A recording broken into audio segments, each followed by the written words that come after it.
I'm now in Rio de Janeiro, Brazil, the host city of the 19th Group of 20 Summit. This year's summit adopts the theme, Building a Just World and a Sustainable Planet.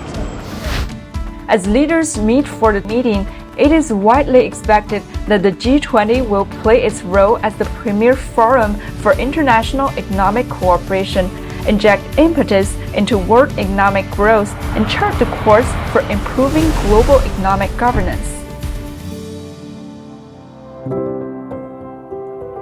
China champions an equal and orderly multipolar world and an universally beneficial and inclusive economic globalization.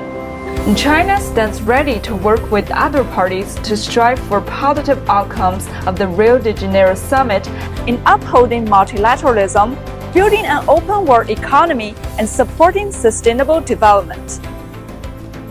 Under the G20 framework, China has all along advocated practicing true multilateralism and pursues a vision of global governance featuring shared growth through discussion and collaboration.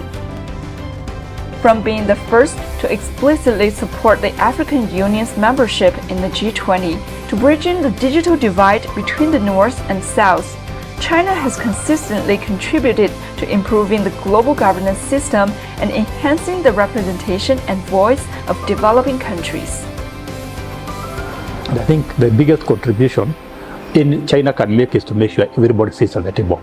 And you have given an example of Africa Union being included in G20. I believe the African voice will be heard. China has been very much emphasizing this goal, but China is also promoting a more equitable global governance. China is devoted as a community of the shared future for humanity that promotes global governance beyond individual interests, prioritize collective well-being. In the face of the challenges of our times, China advocates for efforts to make global development more inclusive, resilient, and beneficial for all. China believes that the G20 should promote trade and investment liberalization and facilitation, work to create a just, fair, and non-discriminatory trade and investment environment, and oppose all forms of protectionism. In early November, at the 7th China International Import Expo in Shanghai, the exhibition hall of Suzano, a giant in commercial pulp production from Brazil, drew much attention. A senior executive of the company said that China has become one of the most important markets for Suzano and has brought good opportunities for the company's development. We have been doing business with China for over 40 years. The environment provided by CIIE of exchange of projects, investments, ideas, and partnerships makes it the perfect forum for multinationals to grow and strive in their business plans and partnerships. We continue to grow because China will continue to grow, and we are confident about that. Suzano is just one of many international companies that have benefited from the CIIE, which serves as a platform to promote high-level opening up.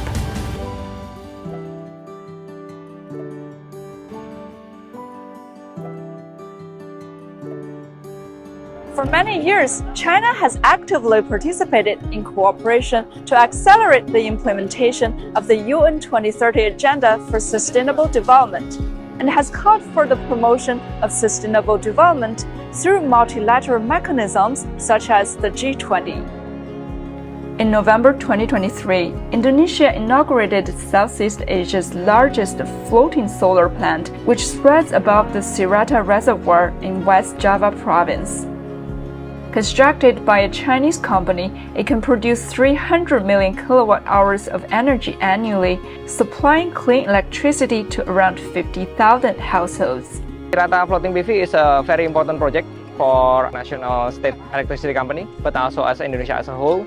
Right now, we have a plan to be able to achieve net zero energy from fossil fuel at 2060, and this project will become a mark of the beginning of our transition. Kontribusi China terhadap upaya untuk menurunkan polusi, mengendalikan emisi gas rumah kaca tentunya perlu diapresiasi, dan seperti yang tadi disampaikan hasilnya sangat luar biasa ya. itu bisa menjadi contoh dan referensi bagi banyak negara berkembang termasuk di Indonesia. China is one of the countries with the fastest energy intensity reduction and the top 1 user of renewable energy. It has carried out green energy project cooperation with more than 100 countries and regions.